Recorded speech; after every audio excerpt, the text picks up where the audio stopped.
Welcome to the class of temperament, and I'm super excited that you made it here.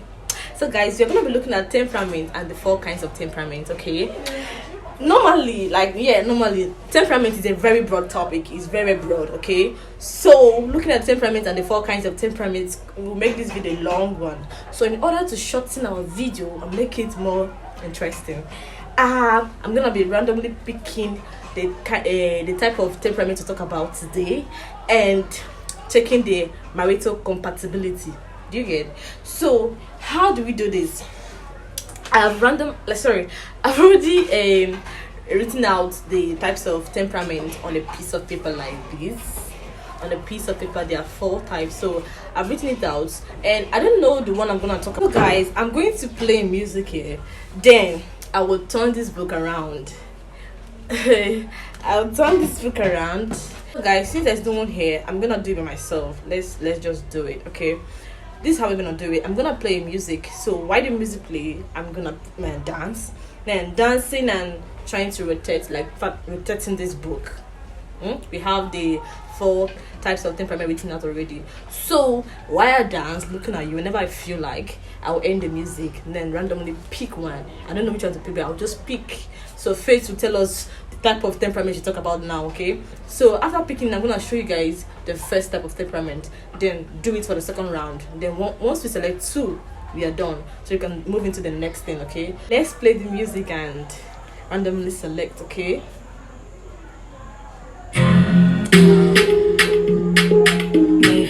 hey, trendybeats.com. Every little thing you did do to me, you sweet to me for body. She a love you feel for me.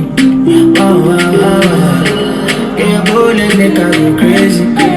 I'ma get say you sure for me. Say me can we withdraw money.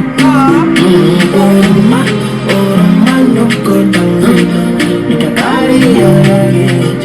I define you for 4 days. 4 days on no closer, no chance I fit to contain. Your body in a baggage. She don't see I'm falling for you.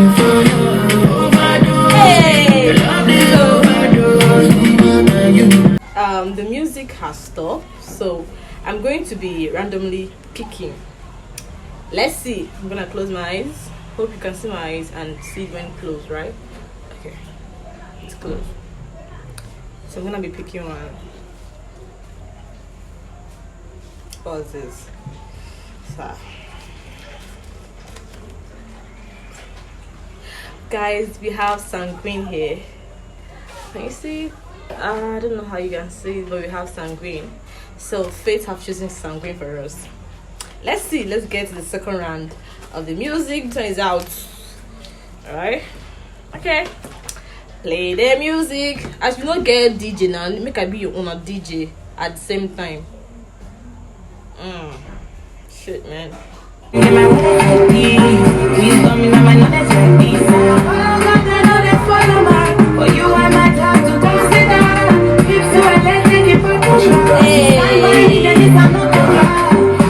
Another day for you, baby. Get my Casanova waist for you, baby. The only time that you say that you hate me is when I take the last slice of pastry. Now I'm on the run. Loving you till kingdom come, but you drive me crazy. Send someone still my feel good, baby.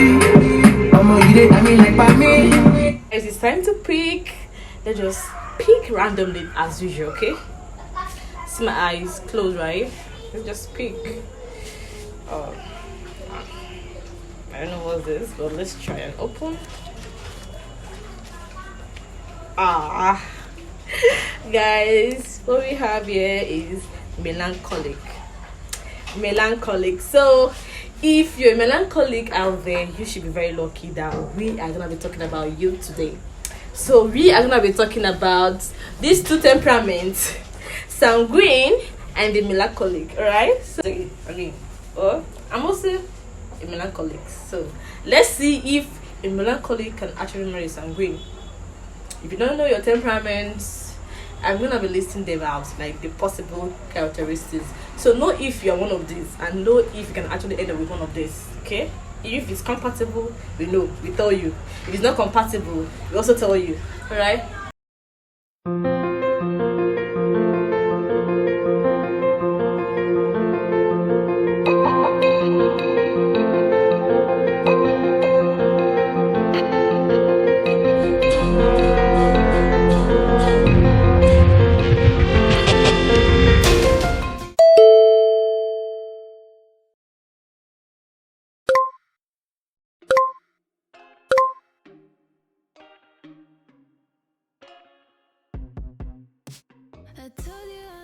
Welcome back, everyone. Welcome back to Compatibility. So let's quickly look at the sanguine and the melancholic.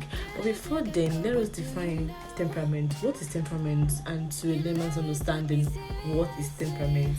So temperament, to a layman's understanding, can be defined as a person's nature or a person's personality. I think this is the most simplified way of defining temperament. But let's just read what I've written out. Okay, temperament can be defined as a person's nature, as it permanently affects their behavior. Carries on. It is also an aspect of personality concerned with emotional dispositions and reaction to people and to world. It is also termed as a prevailing mood or mood pattern of a person. Forget about this whole grammar. I am still saying the same thing. And what is happening? I'm saying that temperament is a person's personality. That part of the personality can never be changed. In as much as we grow and we try to adjust to some things, but this is something about us that we cannot change, no matter how hard we try. Yeah, no matter how hard. You hear me right? No matter how hard we try to change it, we cannot actually change it, because this is us and we cannot change it.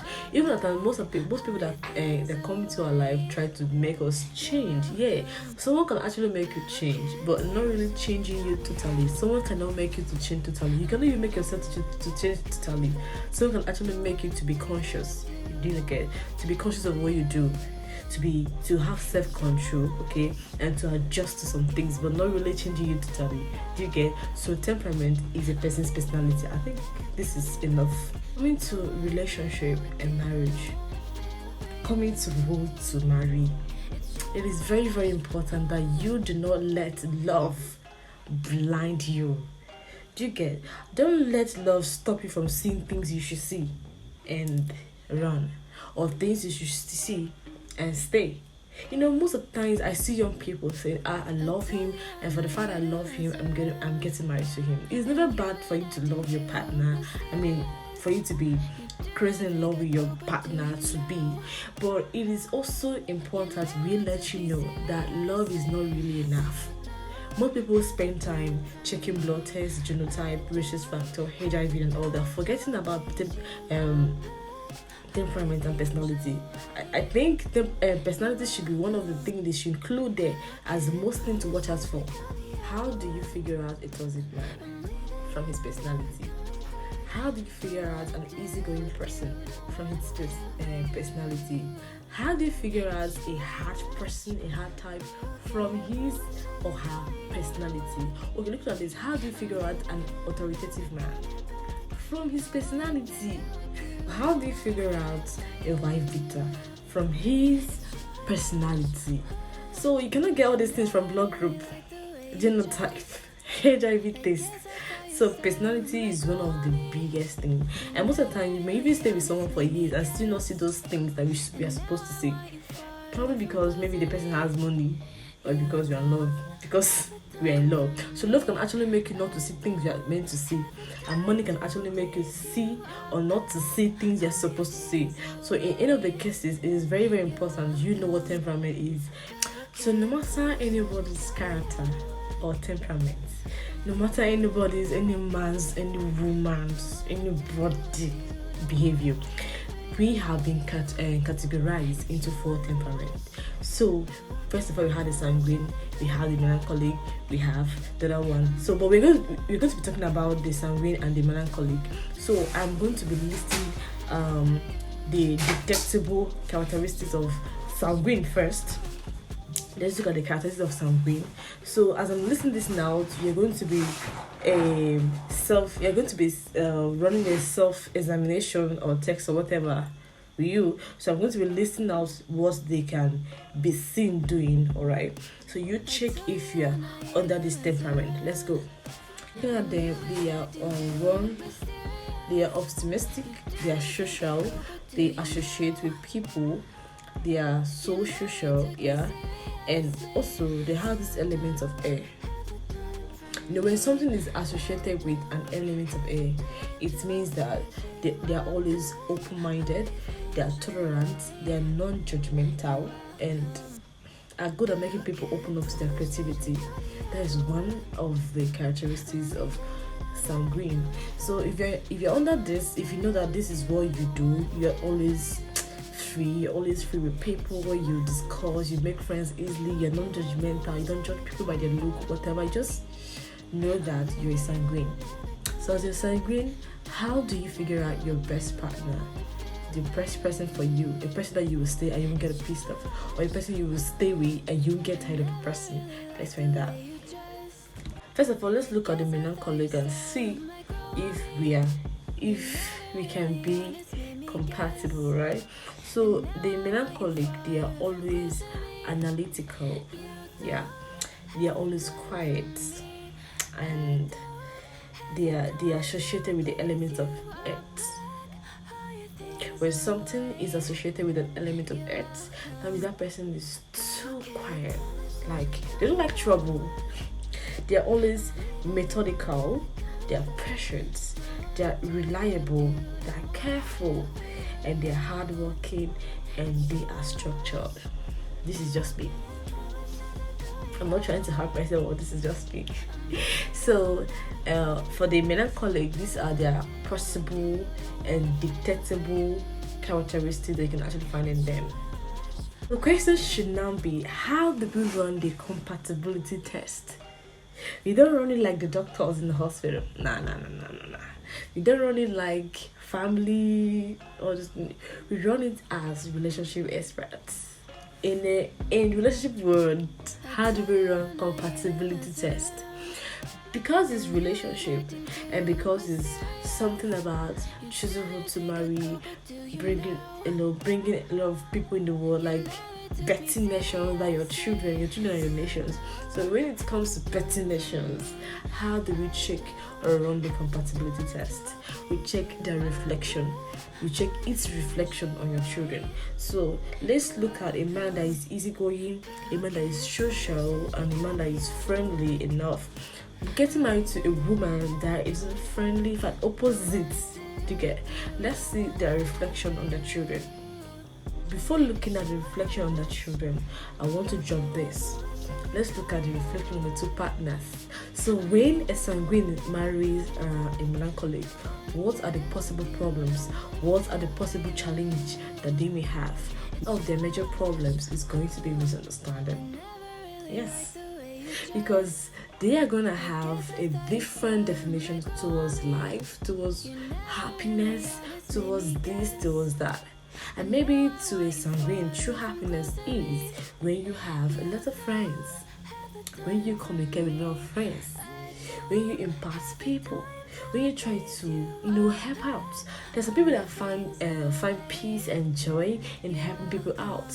Yeah, they can actually go out of their way in helping others out. And these people, they just can't stay alone. They're always with this person, they're always with this set of people, teaching them, impacting them, trying to play with them, always there. And maybe to a melancholic, true happiness is when you always be yourself, when you don't look at people's trouble, just be yourself. There's some people that I know today that they can accept to be born again, but they find it difficult to go out and bring people to the kingdom. It's not because they are not righteous or they don't know what to do, but that's just part of their personality. So in a sense, those kind of people, I just let them go, let them be, because this is just them. This is just them. They just like staying alone. If they want to date, just you. Let me just date you. I don't want a problem. I don't want to get confused. I don't want to be distracted. I try on in a way that do you understand the gist? Let's work around this off by looking at the reflection on your children.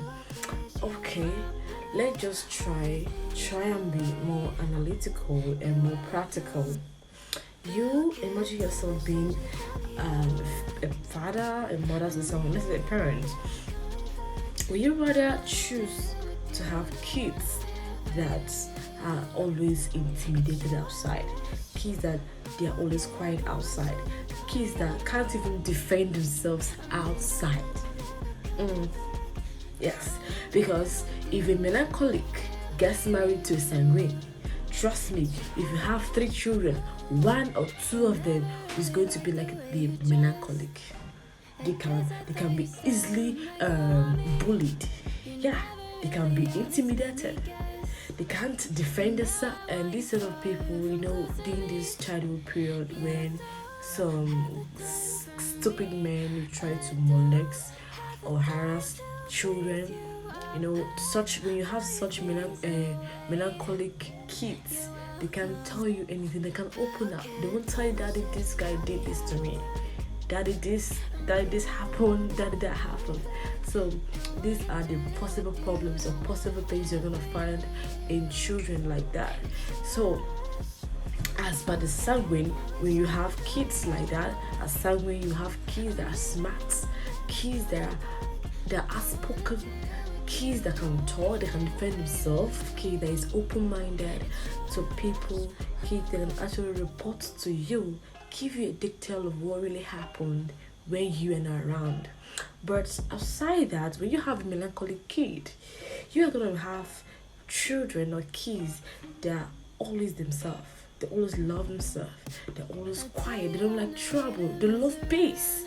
Wherever they are not valued or tolerated, they just leave. They're just like that. Just love self-development. They love self-growth. They're always structured. They like following things. They don't like jumper steps. Like I'm telling you from my own personal experience, they're always structured. Yeah, so you're gonna have kids like that. Invariably, the sanguine kids are going to be opposite these people. Always open to you. They won't keep secret to their parents. They won't keep certain things to themselves. They will always be free with you, and they can actually carry family secrets outside because they trust people easily. They believe people easily. They can't hurt a fly, and they believe that people can still not hurt them. They have that ideology. That's sanguine kids. So looking at or answering if the sanguine is compatible with the melancholic is what I will not do, because I think I've done enough. I've given you guys a clue to the answer. So I want to hear from the comment section, what do you think? Is a sanguine compatible with the melancholic? Let's hear what you think.